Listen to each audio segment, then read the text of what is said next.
Brigitte Lahaie, Sud Radio, c'est l'instant Sexy News. Eh bien, Philippe Arlin, nous retrouvons Flore Chéry qui va nous parler de naturisme. Bah oui, c'est peut-être qu'il va enfin faire beau et qu'on va pouvoir se dénuder. Ça serait bien, oui, ça correspond à la météo.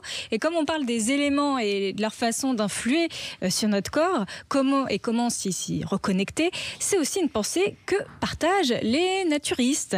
Le naturisme, c'est d'ailleurs un mouvement qui est assez récent. Il est né au moment de la révolution industrielle au 19e siècle, quand il devient difficile de vivre dans les grandes villes et que pour des raisons de santé, on préfère se reconnecter. C'est en Allemagne, je crois que ça a démarré surtout. Alors, je vais vous en parler juste après. Mais vous avez raison, Brigitte, vous êtes très forte en histoire.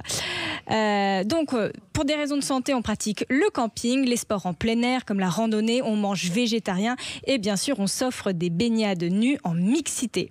Alors, on pourrait trouver des racines à ce mouvement dans la Grèce antique et dans la philosophie indienne. En Grèce antique, par exemple, pour atteindre l'idéal de beauté, les jeunes hommes pratiquaient le sport en nudité et les sages indiens ont inventé dans l'Antiquité la gymnosophie, qui était un mélange de yoga et de philosophie qui prônait un retour à la nature.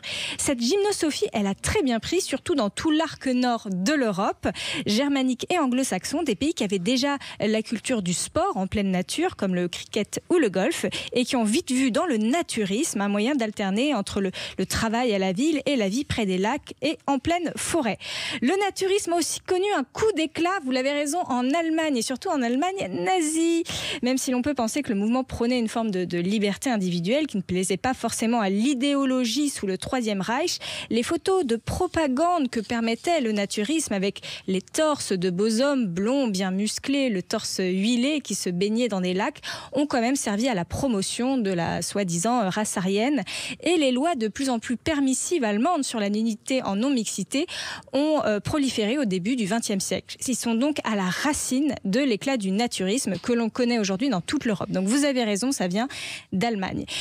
Alors, si l'on confond parfois le naturisme et le libertinage, c'est qu'on pense que les deux prônent la liberté du corps. Et en fait, c'est pas tout à fait juste. Les deux cartographies des lieux libertins et des lieux naturistes ne vont pas forcément ensemble. Les lieux naturistes sont le plus souvent des lieux difficiles d'accès en plein milieu d'une forêt ou au bord d'une crique, là où les lieux libertins se construisent le plus souvent, là où il y a de la fête et beaucoup de passages dans les grandes villes ou dans des lieux touristiques.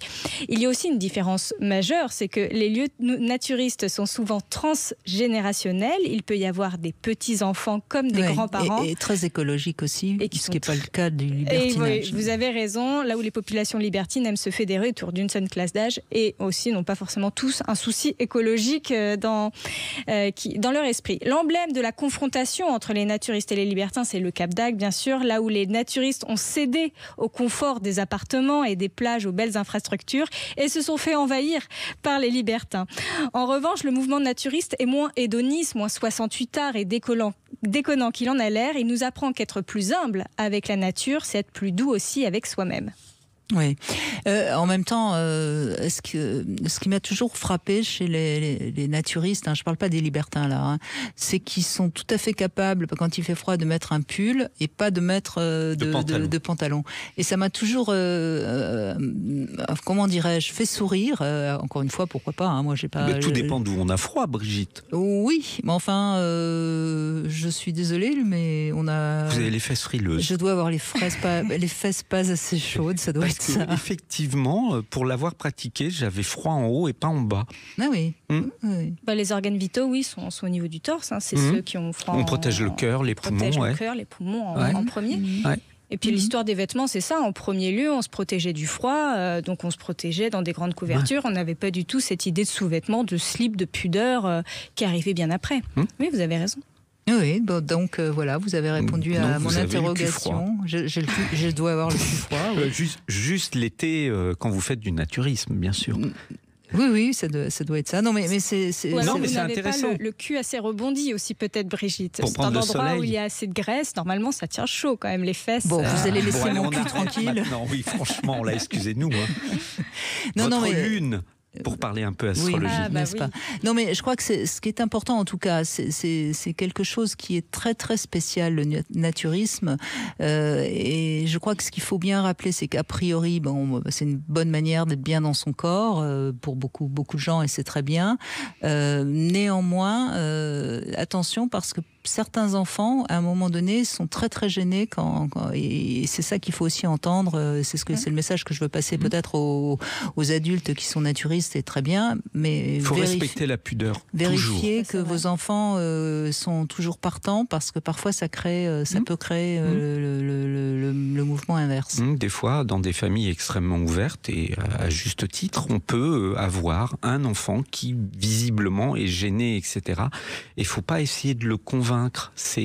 La pudeur, c'est quelque chose d'extrêmement précieux. C'est vraiment le rapport à soi et comment on se protège de l'autre. Et c'est très important de respecter ça et de respecter la différence. Il n'y a pas de bonne règle. Si on apprécie d'être nu, c'est tant mieux. Mais il ne faut surtout pas l'imposer. Voilà, parce que ça peut vraiment avoir un impact psychologique. C'est pas juste une notion de rapport à son corps. Ça va beaucoup plus loin. Donc il faut toujours être très attentif à... Et il me semble, mais là je connais pas assez le milieu naturiste, donc si je dis une bêtise, j'espère qu'on réagira ou on me pardonnera. On est naturiste dans la nature, etc., mais pas forcément chez soi, en famille, me semble-t-il. Ceux qui sont dans la communauté peuvent parfois s'accorder une forme de nudité plus ouverte en famille. Mais oui, normalement, pour pratiquer le naturisme, vous avez raison, c'est dans des espaces dédiés, a priori, dans des sortes de camping, bungalows ou des parcs qui sont offerts. L'idée, c'est de se reconnecter à la nature, bien sûr, et des lieux où on peut se baigner aussi, parce qu'il y a aussi cette idée de... Et est-ce que vous connaissez la différence entre naturisme et nudisme ? Ah, bien sûr. Le nudisme, ça a été pris par les libertins, c'est-à-dire que le nudisme, c'est se foutre à poil. Donc, on peut se foutre à poil en festival, on peut se foutre à poil aussi chez soi. On peut se foutre à poil, évidemment, dans un club ou dans une plage où on va avoir du sexe. Donc là, on est groupe. nudiste. Là, on est nudiste. Le nudisme, c'est n'importe qui peut se l'approprier pour... ça peut être revendiquer quelque chose. On va se mettre seins nus, on fait du nudisme pour provoquer, choquer, etc. Tandis que le naturisme, il y a une philosophie avec la nature. Et c'est en ça que je disais que c'était écologique. Exactement. Et vous avez raison. Et pendant très longtemps, les naturistes ont eu le monopole du nudisme avant qu'ils se fassent voler dans les années 68 par les hédonistes, les 68ards, les hippies et plein d'autres mouvements. Et le nudisme leur a échappé des mains et pourquoi pas, parce que le naturisme c'est plein d'autres choses que juste être nu en zone de mixité. C'est quand même beaucoup. Il y a aussi cette notion de sport, de randonnée, de se reconnecter à la nature, de faire des balades en forêt. Et puis il y a même une idée aussi peut-être de solidarité, d'entraide entre les différents camps. On va faire peut-être des feux ensemble, de la musique ensemble. Il y a aussi cette idée-là de prendre des services. Et je crois que c'est à Berlin qu'il y a un superbe parc naturiste, il me semble. Oh, peut-être. Oui, en Allemagne, ils ont des belles infrastructures. Mais ils aiment bien aussi la France parce qu'il fait un petit peu plus chaud. Donc, oui, c'est ça aussi. Il y a aussi ce côté climat. C'est pas n'importe quel endroit. Je suis trop frileuse, ça doit pas être pour moi alors. Ou avec une culotte qui cache bien les fesses, peut-être. Mais laissez mes fesses tranquilles, Flore. Enfin, c'est vous qu'on avait parlé. Enfin. Bon, en tout cas, merci Flore de ce petit clin d'œil au printemps qui arrive quand même tout doucement. À Paris, on a le bois de Vincennes. Oui, il y a un arrêté municipal maintenant. Qui permet le nudisme en fait, parce que maintenant ce sont plus forcément des fédérations naturistes qui gèrent ça, c'est des arrêtés municipaux qui permettent donnent l'autorisation d'être nu. Voilà, donc c'est un petit peu différent. Mais Bon, en tout cas, Flore Chéri, on peut vous retrouver aussi sur votre podcast Fantasmes. C'est un podcast qui explore les fantasmes. C'est disponible évidemment sur toutes les plateformes. Et bien sûr, on vous retrouve aussi au Suite Paradise à Paris, dans le 2e 12 rue Marie Stuart. Merci beaucoup. Merci beaucoup.